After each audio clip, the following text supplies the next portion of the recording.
Okay guys, welcome to our daily vlog. ఈరోజు పొద్దున్నే లేసాము వడియాలు పెట్టాలని. మేము ఈరోజు 2 రకాల వడియాలు పెట్టుకుంటున్నాం. ఒకటి సగ్గు బియ్యం, ఇంకోటి బియ్యం వడియాలు. మీకు దీని రెసిపీ కానీ ఎక్స్ప్లెయిన్ చేస్తున్నాం. చూడండి, మా అక్క మా అమ్మ కలిసి వడియాలు పెడుతున్నారు. చూస్తున్నారు ఎంత బాగా వచ్చాయో. బాగా వచ్చాయి కదండి.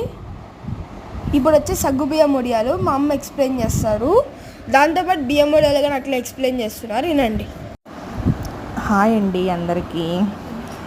ఇవాళ సగ్గు బియ్యం వడియాలు అలాగే బియ్యపిండి వడియాలు 2 పెట్టాము. సగ్గు బియ్యం రాత్రి 1 కప్పు నానబెట్టుకోవాలి. పొద్దున లేస్తూనే 1 కప్పు సగ్గు బియ్యంకి 4 కప్పుల నీళ్ళని బాగా మరిగించి 4 కప్పులు వాటర్ బాగా మరిగించుకోవాలి.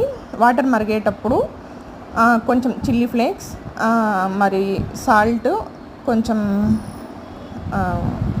ఏమంటారు జీలకర్ర అన్నీ వేసి సగ్గు బియ్యంతో పాటు బాగా ఉడికించాలి. ఒక దగ్గర ఒక 15 మినిట్స్ వరకు ఉడికించాలి. ఉడికించాక ఒక 15 నిమిషాలు రెస్ట్ ఇవ్వాలి. ఆ తర్వాత కొంచెం దగ్గరకు వస్తుంది. అప్పుడు కాటన్ క్లాత్ పైన వడియాలు పెట్టుకోవాలి. అంతే. ఓకే గాయ్స్, 1 కప్పు బియ్యపిండికి 8 కప్పులు నీళ్ళు వేసి బాగా ఉడికించాలి. ఉడికించిన తర్వాత దాంట్లో చిల్లీ ఫ్లేక్స్ అవన్నీ వేయాలి. వేసిన తర్వాత ఒక కాటన్ క్లాత్ మీద ఆరబెట్టాలి.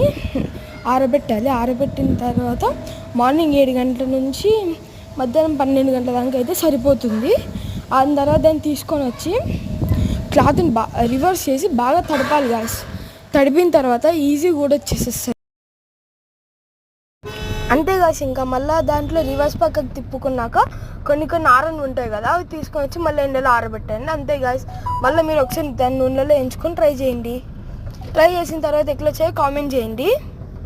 ఇంకేమైనా డౌట్స్ ఉన్నా కామెంట్ చేయండి, క్లియర్ చేస్తాం.